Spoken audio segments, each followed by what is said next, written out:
ശ്രീമഹാദേവനൊരു ദിവസം ആനയായി കാട്ടിൽ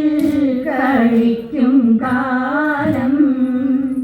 പീഡിയായി പിന്നാലെ പാർവതിയും ആർത്തു തീമർത്തു നടക്കും കാലം ഗർഭമുണ്ടായി ശ്രീ പാർവതിക്ക് അഹങ്കരിക്കേണ്ട കളിക്ക വേണ്ട അഹങ്കാരമൊട്ടുമേ കാണ വേണ്ട നല്ല പാനയും പടപ്പഴയും കുക്ഷി നീരയോളം ഭക്ഷിച്ചിട്ട്